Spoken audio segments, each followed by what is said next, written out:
हम लोग एक समान चुंबकीय क्षेत्र में धारावाही चालक तार पर बल को समझते हैं। तो जब किसी धारावाही चालक तार को चुंबकीय क्षेत्र में इस प्रकार रखते हैं कि चालक तार चुंबकीय क्षेत्र के समांतर ना हो, यानी किसी एंगल पर हो, तो इस पर धारा की दिशा व चुंबकीय क्षेत्र की दिशा दोनों के अभिलंबवत एक बल लगने लगता है। अतः तार बल की दिशा में ऐंठ जाता है। तो आपको प्रत्यक्ष दिखाई देगा कि चुंबकीय क्षेत्र में धारावाही चालक तार पर एक बल लग रहा है। जैसे यहाँ पर दिखाया गया है, ये चुंबकीय ध्रुव है, नॉर्थ पोल साउथ पोल, चुंबकीय बल रेखाएं नॉर्थ से साउथ की ओर जाती हैं, तो ये चुंबकीय क्षेत्र इधर की ओर हो गया।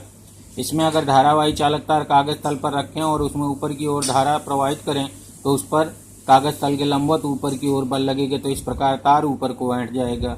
तो ये देखा गया कि जब कोई धारावाही चालक तार चुंबकीय क्षेत्र में रखा होता है तो उस पर चुंबकीय क्षेत्र की दिशा और धारा की दिशा दोनों के अभिलंबवत बल लगता है। अब इस बल की दिशा कैसे ज्ञात करते हैं? तो चुंबकीय क्षेत्र में रखे धारावाही चालक तार पर लगने वाले की बल की दिशा दो नियमों से ज्ञात करते हैं। एक दाएं हाथ की हथेली के नियम से। तो दाएं हाथ की हथेली ये मैंने बनाई हुई है। तो दाएं हाथ की हथेली को अगर इस तरह फैलाया जाए कि अंगुलियां चुंबकीय क्षेत्र की दिशा में हो और अंगूठा धारा की दिशा में हो, तो हथेली के लंबवत धक्का देने की दिशा धारावाही चालक तार पर बल की दिशा होती है। तो ये सब इसमें लिखा हुआ है यहाँ से यहाँ तक।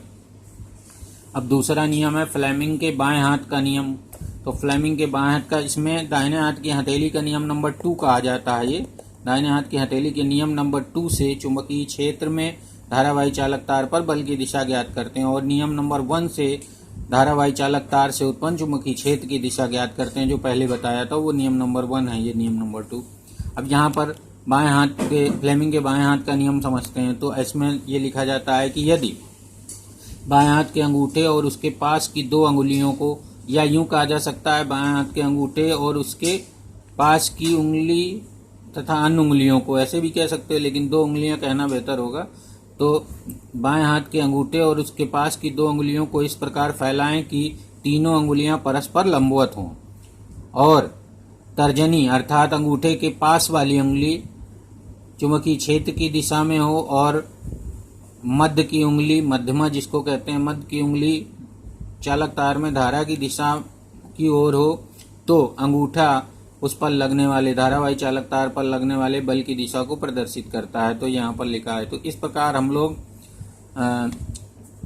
एक समान चुंबकीय क्षेत्र में धारावाही चालक तार पर जो बल लगता है उसकी दिशा ज्ञात कर सकते हैं।